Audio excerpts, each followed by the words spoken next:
Here are my 10 D&D hot takes from least hot to most hot. And starting off pretty simply, all classes should get their subclasses at the same level. Second level. It makes it easier for the DM across the board. Plus, as a DM, if I want to run a game where the players have more intricate backstories, or all the players have an idea of what they want to be, I know I can just start at second level instead of first. And yeah, you could start at third level right now if you want all the players to choose their subclasses. But I think there's something special about low-level D&D, and I'd rather have 4 levels of low-level D&D than just 3 levels. I don't think Rangers were ever that bad of a class, but over the last 2 years, Wizards of the Coast have put their entire design team into making sure that they buffed the Ranger class. Tasha's Cauldron of Everything killed the idea that Rangers are the worst class. Now Rangers have basically Hunter's Mark without having to use a spell slot. Their subclasses are excellent, and their new and improved class features can be used even if the DM doesn't value exploration. To put it simply, Ranger went from a pretty weak class to now one of the best designed classes in 5th edition, which I think is an incredible turnaround. Paladins need a rework. As a dungeon master, I'm tired of seeing so many paladins, and I completely get why. You can have an only paladin party and be completely fine. The paladin fills every single role that you could possibly have. You need healing? The paladin's got it. You need damage? The paladin's got it. Spellcasting utility? The paladin's got it. I'd be okay if you broke up some of these roles into subclasses, but baseline, the Paladin has it all. You get access to so much power with very little thinking required on the player's part. So I would like the Paladin to either have its roles reduced or nerf some of its features. And really we'd probably be looking at Lay on Hands, Divine Smite, and just the general list of spells the Paladin has access to.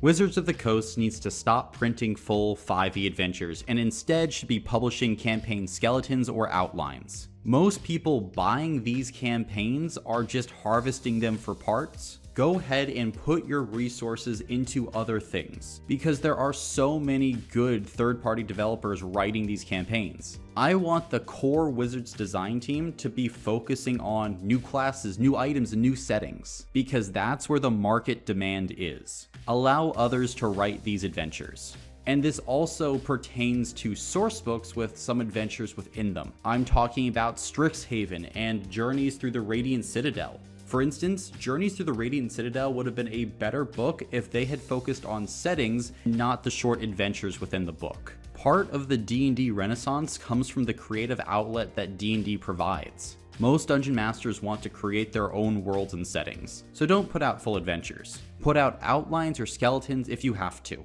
Things that a DM can take inspiration from and easily make their own. The Barbarian is the worst class in D&D 5th edition, and really should just be a fighter subclass. Seriously, I don't know what the point of the Barbarian is anymore. It's not really a good tank, it's a subpar damage dealer. Its main mechanic is rage, and you can make that a class feature. Heck, I'd be okay if you made multiple Barbarian fighter subclasses. Each might have a slightly different rage, but it would be better than what we have now, because as of August 2022, the Barbarian subclass is incredibly underwhelming. And my answer is just roll the Barbarian class into the fighter. I'm sorry to all the Barbarian lovers out there, but let me just ask you this. Wouldn't you love an action surge? Sandbox campaigns are the worst type of D&D campaign. They're bad for the Dungeon Master and they're bad for the players. A Dungeon Master needs to do a lot more prep for a good Sandbox campaign. You never know where the players are going to go or what they're going to do. And with a true sandbox without a clear narrative through line, sandbox campaigns can begin to meander, and then players are forced to become their own storytellers in a way. A lot of the narrative emphasis is placed on them, and some groups rise to this challenge, while others meander, they don't know what to do, there's analysis paralysis. They don't get this cathartic arc for their characters. A true sandbox campaign mirrors a video game when that's not really what Dungeons & Dragons is. But players have this dream of sandbox campaigns when they can do anything at any time. But when actually dropped into those campaigns, maybe 1 in 10 players actually has the drive to go through the world. And this is just not my experience. This has been echoed with all my DM friends and many of my player friends. So let's stop glorifying a sandbox campaign. It takes a certain group of highly motivated players and a DM with time to burn, plus the right expectations from the group in general. And I found that many groups who said they wanted a sandbox campaign actually wanted something different. They wanted an open world campaign, but they wanted a strong narrative through line to go with it. And that's why sandboxes are the worst type of D&D campaigns. After Tasha's Cauldron of Everything, races don't matter anymore, and instead there should be a point-buy system for racial abilities. At this point, you're not even looking at ability scores anymore when you're examining what race you're going to play.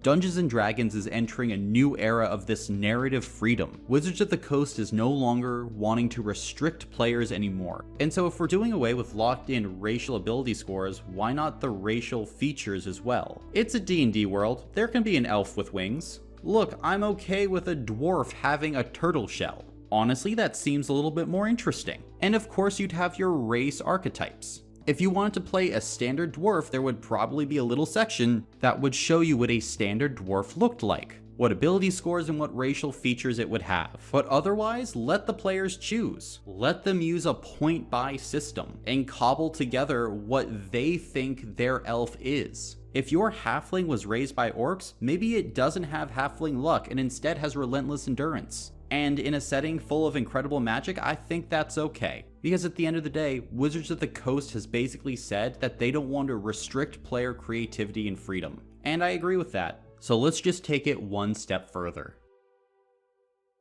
Monsters in D&D don't do enough damage. Look at the average adventuring day. D&D 5th edition is built for 5 to 6 combats, multiple medium encounters. But modern D&D does not do that. So new DMs, when they sit down and they look at challenge rating, they are completely thrown off. They say, my players are a level 4 party, here's a CR 4 monster. And any experienced DM will know that that party of 4 level 4 players is going to curb stomp that CR 4 monster. So let's give these monsters some more damage. Let's make them actually a little bit threatening. And also there are some epic, legendary monsters that don't do the damage that you would think they would do. The Hydra, the Kraken, the Tarask, all underwhelming. The Tarask is the only CR 30 creature in D&D 5th edition. Other than Tiamat, but she should really be much higher than 30. But I'd actually say that if you put a 20th level ranger against the Tarask, they could probably beat it with smart play. So don't change the hit points because D&D combat, especially at higher levels, is already a bit grindy. Just have the monsters do more damage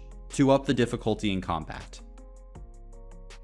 Passive ability scores should be removed from the game or be changed so they act as a minimum roll. Because there are two major problems with passive ability checks. First is that sometimes you will just forget. With passives being so, well, passive and DMs being mortal, you have many situations where a Dungeon Master will just forget about a passive ability score.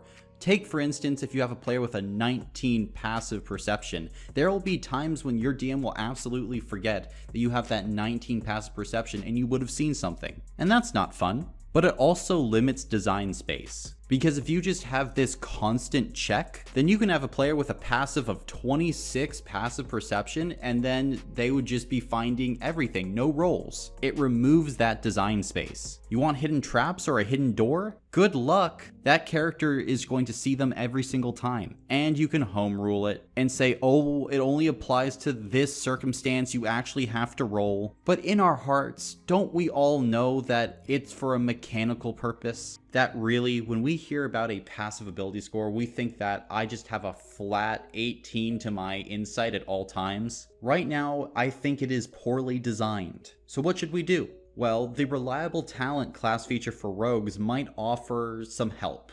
You see, with the reliable talent feature, any rolls of 9 or lower get treated as a 10. It raises the roll floor from 1 to 10. What if passive ability scores did the same? Maybe if you had proficiency in a certain check, your roll floor would be 1 plus the corresponding ability score. So if I was proficient in, let's say, stealth, my roll floor would be 1 plus, let's say my dex is 3, so my roll floor would be 4. It would make proficiencies really matter. And if you're proficient with something, it would also help stop those terrible moments when you think that a check is going to be easy, a slam dunk, and then you roll like a natural 2.